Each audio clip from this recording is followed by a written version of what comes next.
Hello friends, कैसे हैं आप सब। आई होप अच्छे ही होंगे। तो आज हम डिस्कस करेंगे राजपूतों का काल, यानी कि राजपूतों की उत्पत्ति कैसे हुई थी। ये बहुत इंटरेस्टिंग टॉपिक है। क्या है कि ये मॉडर्न हिस्ट्री का टॉपिक है जो कि हर कंपटीशन एग्जाम्स में आता है, ठीक है। और इससे रिलेटेड क्वेश्चंस जो कि कंपटीशन एग्जाम्स में आ भी चुके हैं, चाहे वो पटवारी हो या फिर कोई सा भी एग्जाम हो, गवर्नमेंट एग्जाम हो, ठीक है। और इससे रिलेटेड चैप्टर्स जो हैं वो 12th में भी हैं। तो आइए टाइम ना वेस्ट करते हुए आज का वीडियो हम स्टार्ट करते हैं। सबसे पहली बात तो ये है कि राजपूत काल क्या है, मतलब इसकी उत्पत्ति के बारे में बताऊंगी। राजपूत कौन थे, है ना, ये सबको पता होना चाहिए क्योंकि इससे रिलेटेड क्वेश्चंस आ चुके हैं।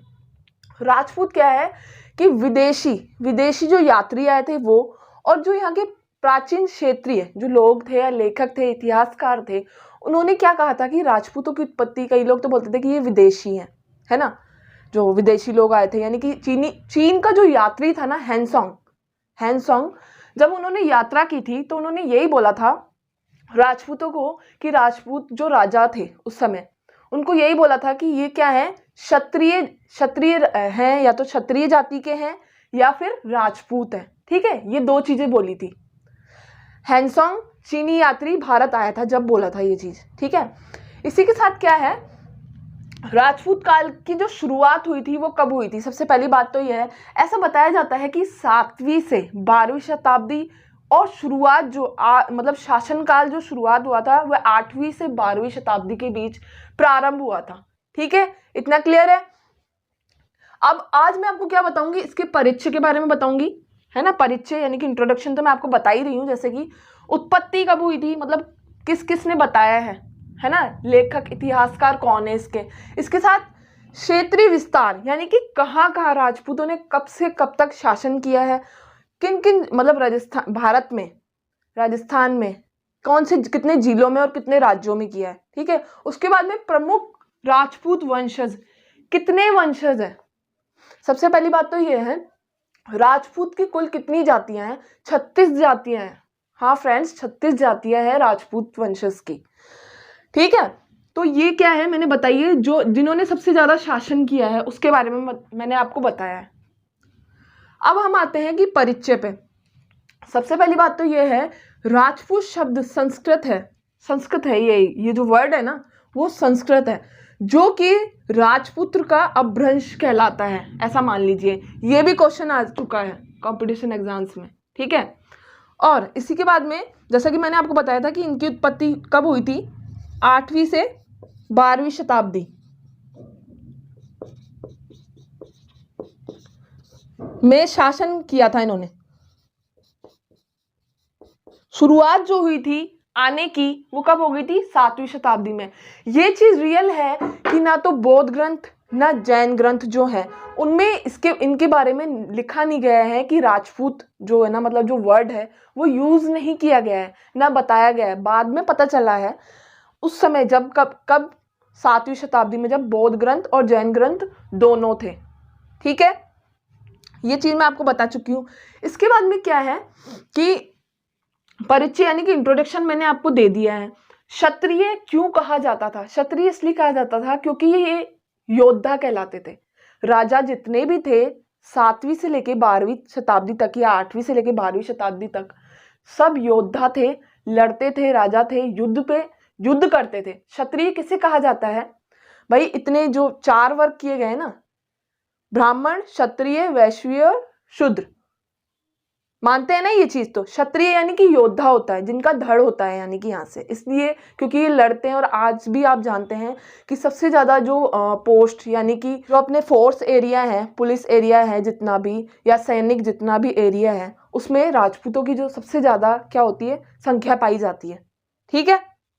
इसके बाद में हम नेक्स्ट आते हैं उत्पत्ति कैसे हुई थी। प्राचीन क्षत्रिय वंशज जो कि यहाँ के, जो कि लेखक है, उन्होंने कौन है वो, डॉक्टर हीराचंद्र गौरीशंकर, ठीक है, एक तो ये है, और DDR भंडारकर, इन्होंने भी ये बताया है कि राजपूत जो हैं उनकी उत्पत्ति कहाँ से हुई है, भारत की है वो उत्पत्ति।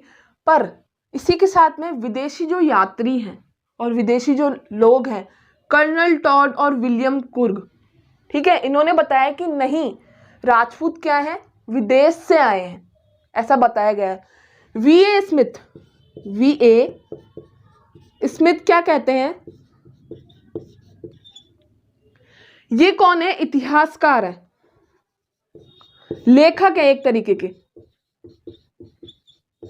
ये बताते हैं कि जो यूच क्या है? एक जाति है, यूच है या फिर सिनिथिया है। सिनिथिया वो क्या जाति है, यानी कि राजपूतों की जो उत्पत्ति हुई है, इन्होंने बताया, इन्होंने लिखा है ऐसा वी.ए. स्मिथ ने कि राजपूतों की जो उत्पत्ति हुई है वो विदेश से हुई है ना। पर बताया क्या गया है? उनको क्षत्रिय व राजपूत कहा जाता है, यानी कि राजपुत्र योद्धा माना जाता है। तो ये जितने भी लोग हैं ये ऐसे लिखते हैं, प्रमाण दिए हैं, इन्होंने खोजा है, लिखा है इनके बारे में, राजपूतों के बारे में। इसके बाद में क्या है कि मैंने आपको बताया था कि 36 क्या है? जातियां हैं, है ना। तो उसको कितने वर्गों में बांटा गया है? 4 वर्गों में बांटा गया है, ठीक है, 4 शाखाओं में बांटा गया है। कौन कौन सी है वो शाखाएं? तो आइए मैं आपको बताती हूँ। एक है सूर्यवंश, ठीक है, आगे फिर आ गए हम चंद्रवंश पे। उसके बाद में नेक्स्ट कौन सा है? अग्निवंश।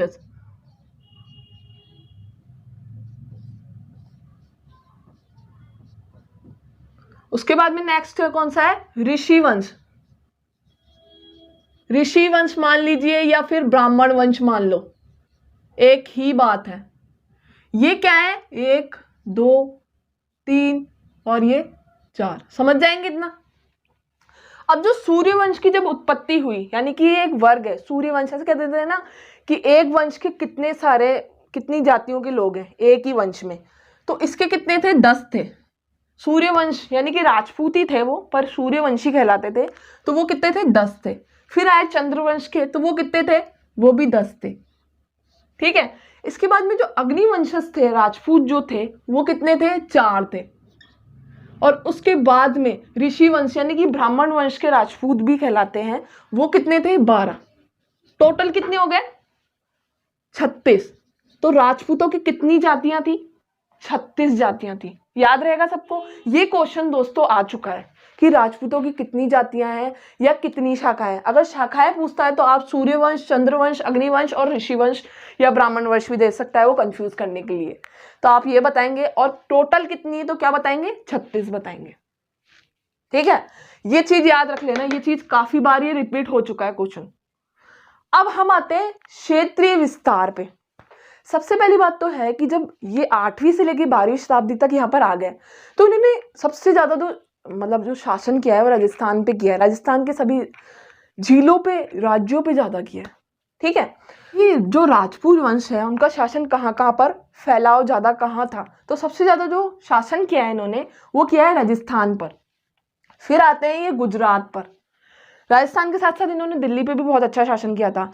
आमेर, अजमेर, इन क्षेत्रों में भी, यानी कि जयपुर पे भी सबसे अच्छा शासनकाल रहा था। पृथ्वीराज चौहान थे, पृथ्वीराज रासो थे, है ना, इन लोगों ने। फिर है मध्य प्रदेश और यूपी। सबसे ज्यादा जो शासनकाल रहा है वो इन क्षेत्रों में रहा है, इस क्षेत्र विस्तार पे रहा है। इससे रिलेटेड भी क्वेश्चन आ ही जाते हैं। अब मैं आपको ये बता देना चाहती हूँ कि जो प्रमुख राजपूत वंशज थे वो कौन कौन से थे। यानी कि जैसे कि मैंने 36 बताई है ना जातियां, तो उसी में ही आती है, पर उसमें सबसे प्रमुख कौन से हैं? एक है राठौर वंश, एक है प्रतिहार यानी कि गुर्जर वंश, एक है परमार वंश और एक है चालुक्य वंश। ये क्या है? वंशज है सारे, ठीक है। तो मैं आपको स्टार्टिंग से पढ़ाती हूँ।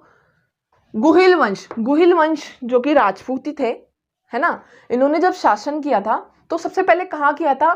तो मेवाड़ में इनका शासनकाल रहा सबसे ज्यादा समय तक। उसके बाद में कौन से वंशज आए? राठौड़ वंशज। ऐसा नहीं है कि मैंने ऊपर नीचे बताया है ऐसे तो, पर अगर मैं इसके लिए, ये फर्स्ट पार्ट है, राजपूतों की उत्पत्ति जो काल है ये फर्स्ट पार्ट है।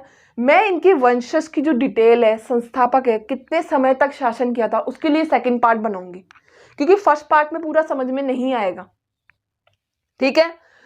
क्लियर इतना?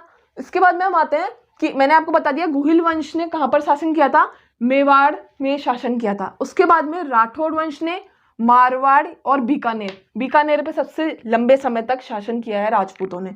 उसके बाद में चौहान वंशज यानी कि दिल्ली में सिरोही, सबसे ज्यादा शासन, दिल्ली में सबसे ज्यादा शासन हुआ है राजपूत का। उसके बाद में नेक्स्ट आता है गुर्जर प्रतिहार। इनकी जो संख्या है ना सबसे बड़ी थी, गुर्जर प्रतिहार वंशज की जो संख्या है सबसे बड़ी है गुजरात में। गुजरात नाम ही इसलिए पड़ा था क्योंकि वहां पर गुर्जरों की संख्या सबसे ज्यादा थी, इसलिए गुर्जर हटके गुजरात नाम रख दिया गया था उस समय बाद में। ठीक है, फिर है कछुआ वंशज। कछुआ वंशज थे जिन्होंने कहां पर किया था, आमेर व अजमेर पे, याद रहेगा, यानी कि आमेर यानी कि जयपुर में, जो किला जानते हैं आमेर का किला, शीला माता का मंदिर जहां पर है। ठीक है, उसके बाद में है परमार वंशज, सबसे ज्यादा शासनकाल वाला है ये। कहां पर किया था, मालवा धार। मालवा क्या है, क्षेत्र है, याद रहेगा, क्षेत्र है। धार मानी वहां की, मालवा की राजधानी है, राजधानी, याद रहेगा इतना। उसके बाद में सिसोदिया वंशज जिन्होंने मेवाड़ और कहां पर किया था, राजस्थान यानी कि दिल्ली में, राजस्थान दिल्ली में किया था पूरा शासन। फिर है चालुक्य वंशज। चालुक्य नाम से याद आ ही गया होगा, चालुक्य नीति, सबसे बड़े विद्वान थे जो, ठीक है, बाणभट्ट थे, चालुक्य थे, कालिदास जी थे। तो उस समय क्या ये लोग भी थे, तो इन्होंने भी बोला कि हाँ, राजपूत ऐसे योद्धा हैं जिन्हें राजपुत्र कहा जाता है, या राष्ट्रकूट भी नाम दिया गया है कहीं कहीं इन वंशजों में ही जब उत्पत्ति हुई थी। हाँ, इसमें जो ये जितने भी मैंने आपको बताया है ना, इसमें क्या है, अलग अलग राजाओं ने शासन किया है, ठीक है, उनके पुत्रों ने भी शासन किया है। तो इसकी डिटेल मैं आपको सेकंड पार्ट में दूंगी। ठीक है, तो कहाँ थे हम, चालुक्य वंशज, इन्होंने कहाँ पर शासन किया है, गुजरात में, लंबे समय तक, जब भी मैंने ये सारे आपको बताए हैं। तो आई थिंक यहां तक तो अपना हो गया होगा क्लियर। और इससे रिलेटेड जो क्वेश्चन आते हैं, सूर्य चंद्रवंश और अग्निवंश और ऋषिवंश, ये चारों में आपको ये शाखाएं हैं, याद रखना, ये शाखा है, 36 जातियां है राजपूतों की। तो परिचय में आपको बता चुकी हूं। तो आई होप आपको ये जो राजपूतों की उत्पत्ति काल ये समझ में आया होगा। अगर दोस्तों अगर आपको फिर भी कोई प्रॉब्लम है या कुछ समझ में नहीं आ रहा है तो प्लीज आप कमेंट बॉक्स में कमेंट कर सकते हैं। आज के लिए इतना ही, अब हम मिलेंगे नेक्स्ट वीडियो में। Thank you.